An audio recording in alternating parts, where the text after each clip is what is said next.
السلام علیکم دوستو، کیسے ہیں آپ سب؟ میں زبینہ فیاض ایک بار پھر آپ کے ساتھ میں شروع کر رہی ہوں عالمی رویا بائی تحریم ارشد ایپیسوڈ 96۔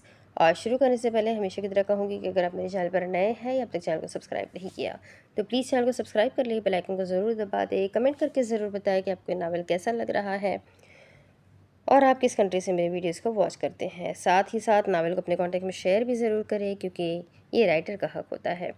تو چلیں ہم اس ناول کو آگے شروع کرتے ہیں۔ گراموفون پر جیز میوزک چل رہا تھا۔ سلمان گونڈل لاؤنج میں اپنے صوفے پر براجمان تھے، آنکھیں سرد پڑ رہی تھی، ہاتھ میں شربت کا گلاس تھا۔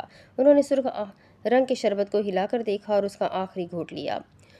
وہ بے حد پرسکون تھے۔ ٹیلی فون کی گھنٹی بجی، انہوں نے گراموفون کی سوئی اٹھائی، گلاس آگے بڑھ کر میز پر رکھا اور جھک کر ریسیور اٹھایا۔ کانوں میں اس پار سے کچھ سنائی دیا، ٹھیک ہے، گڈ جاب، تحمل سے کہتے انہوں نے ریسیور رکھا اور اٹھنے لگے۔ دھیرے دھیرے وہ لاؤنج سے نکل کر اس سے ملحقہ کمرے میں آئے۔ انہوں نے کمرے کی دیوار پر سرٹیفکیٹس اور میڈلز لگے ہوئے دیکھے۔ انہوں نے سائڈ ٹیبل دراز کھولا اور اس سے گن نکالی۔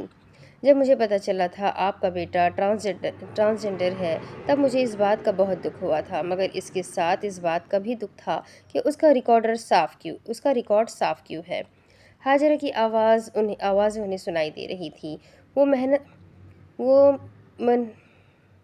مخنث ہے، اس میں اس کا قصور نہیں، یہ اللہ کی رضا تھی، پر شاید بیک وقت آپ کے لیے آزمائش بھی، کیونکہ جس بچے کے مستقبل کے لیے آپ نے معصوم لوگوں کو مجرم بنایا، کتنے مجرموں کے چارجز ڈراپ کروائے، اسی بیٹے کے ذریعے آپ کے سارے خواب چکنا چور ہو گئے۔ وہ ان تصاویروں کو بغور دیکھ رہے تھے، وجود میں جیسے سنسنی مچ گئی، ان کی آنکھیں سرخ ہو گئی۔ انہوں نے کن پٹی پر پستول رکھ لی، نظریں تیزی سے گھوم کر ساتھ والی دیوار پر گئی جس پر ایک نوجوان لڑکے کی تصاویریں تھیں، اور اگلے لمحے انہوں نے ٹریگر دبا دیا۔ خون کی چھینٹوں نے سفید دیوار کو سرخ کر دیا، ان کی آنکھیں زندگی سے خالی ہو گئی اور ان کا وجود سرد پڑ گیا۔ وہ میکانیکی انداز میں ٹھک زمین پر گرے۔ اس نے کہا تھا وہ ڈیولز ایڈوکیٹ ہے، اور وہ تھی۔ دروازہ کھلا، سردار نے سر اٹھا کر دیکھا، سامنے حاجرہ کھڑی ہوئی تھی، پیروں میں ایکنلٹ ہیل شوز پہنے ہوئے تھے۔ کمرے میں پیر پڑا، وہ کمرے میں داخل ہوئی۔ وہ پین کالر ہلکے گلابی لانگ فلیئرڈ ٹاپ میں ملبوس تھی۔ سردار کی تفتیش چل رہی تھی، وہ بحیثیت وکیل وہاں آئی تھی۔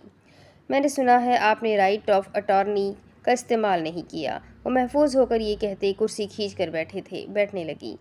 اس نے اپنا گچی 1991 ڈبل سائڈ پرس میز پر رکھا۔ تم خود کو سورج سمجھتے ہو، سورج کی طرح سب پر برسنا چاہتے ہو، مگر اس کی انگلی اٹھی، ناخنوں پر ہلکے گلابی رنگ کی نیل پینٹ تھا۔ کسی کے لیے رحمت بن کر کسی کے لیے ہیٹ اسٹروک۔ وہ خاموشی سے اسے دیکھ رہے تھے، ان کی نگاہ اس کی درمیانی انگلی پر پہنی انگوٹھی پر گئی۔ اس روز وہ یہی انگوٹھی خرید رہا تھا۔ ہاجرہ ذرا چونکی، وہ دکان سے نکلا تھا، وہ حرکت نہیں کر پائی۔ تب میرے آدمی اس کے پیچھے گئے تھے، پہلی گولی دائیں بازو پر لگی، پر یکدم آنکھوں سے آنسو ٹوٹ کر گرے، درد برداشت سے باہر تھا۔ وہ بھاگ گیا، گولی اسے چھو کر گزری، بہت بھاگ رہا تھا وہ، بہت۔ ہاجرہ نے ضبط سے اپنا پرس تھام لیا، وہ آنسو سے بھرتی ہوئی آنکھوں سے اسے دیکھ رہی تھی۔ تم نے کہا تھا یہاں کوتوالی سے لے کر منصفی تمہاری ہے، پر قانون کسی کا نہیں ہوتا کیونکہ وہ اندھا ہوتا ہے۔ تمہیں کیا لگتا ہے تم مجھے جذباتی کر دو گے، مجھے توڑ دو گے؟ نہیں، میں ٹوٹنے والوں میں سے نہیں۔ ایک گھائل عورت 1000 حریفوں کے برابر ہے۔ ضرر شدہ لوگ خطرناک ہوتے ہیں کیونکہ وہ جانتے ہیں انہیں کیسے سروائیو کرنا ہے۔ مجھے بھی پتہ ہے، ٹوٹا دل انسان کو سورما کے سانچے میں ڈھالنا جانتا ہے۔ تمہیں کیا لگا میں بھاگ جاؤں گی، بساط کی ملکہ کی طرح ہار جاؤں گی؟ نہیں۔ اس کے آنسو خشک پڑ رہے تھے۔ ہم بچھو کے ڈر سے غار نہیں چھوڑ سکتے، جینے کے لیے بچھو کو ہی مارنا ہوتا ہے۔ وہ سادگی سے مسکرائے۔ افسوس تم نے مجھے مارنے میں بہت دیر کر دی، میری عمر گزر چکی ہے۔ ہاں، ہاجرہ نے ناسمجھی سے بھاؤ اٹھایا، شاہ نواز مجھے مار دیتا تب بات بن سکتی تھی۔ ان کے عمر رسیدہ جھرجھرے ہاتھ ہوا میں ہلے۔ ہاجرہ نے ان کے چہرے کی جھریوں کو بغور دیکھا، اس کی آنکھیں چینی ہوئی۔ اتنی سی بات کہہ کر سردار خاموش ہو گئے۔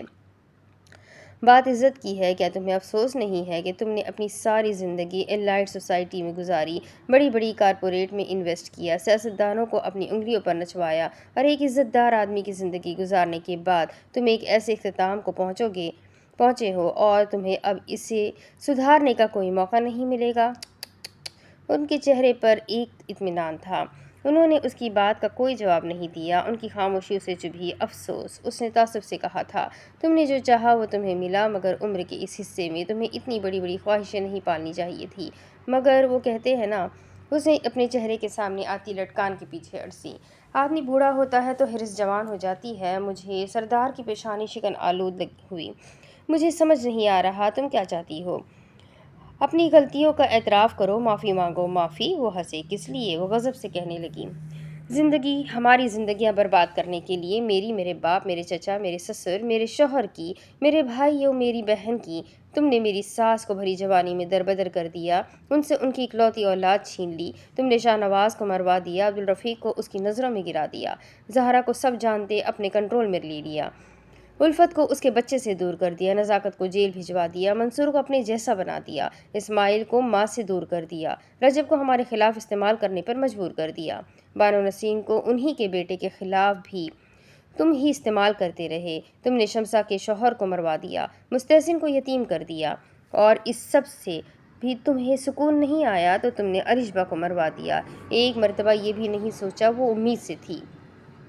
تم نے اس بچے کی دنیا میں آنے سے پہلے اسے یتیم کر دیا، اس کے شوہر کی پہلی بیوی کو قتل کے الزام میں جیل میں ذلیل کروایا، یہ ظاہر کر کے یہ تو نو مسلم ہے، یہ تو کچھ بھی کر سکتی ہے۔ تم نے کوہ نور اور اس کے بھائی کی زندگی برباد کی۔ تم نے اس بچی کے سامنے اس کے باپ کو مروایا۔ وہ بچی چھپ کر اپنے باپ کو مرتا ہوا دیکھ رہی تھی، اور تم جانتے ہو اس کے نتیجے میں اس کے ساتھ کیا ہوا؟ اس نے غلط راہ چن لی۔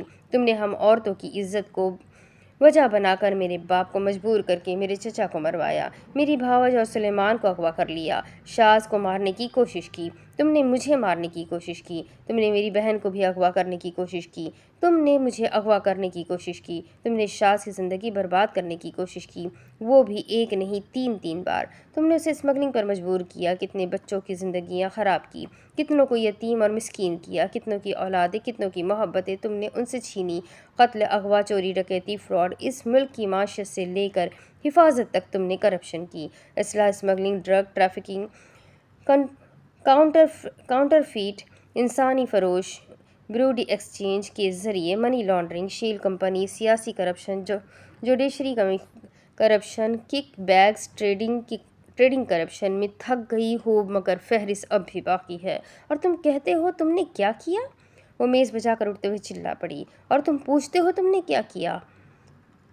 وہ ہنوز مطمئن تھے، وہ گہری گہری سانسیں لے رہی تھی۔ تمہارے ساتھ غلط ہوا، تمہارے باپ کا قتل، تمہاری بہن کے ساتھ جنسی زیادتی، حالانکہ تم یہ ڈیزرو نہیں کرتے تھے، تم ایک شریف انسان تھے، مگر اس ظلم کے بدلے تمہارے یہ جرائم جواز نہیں بن سکتے۔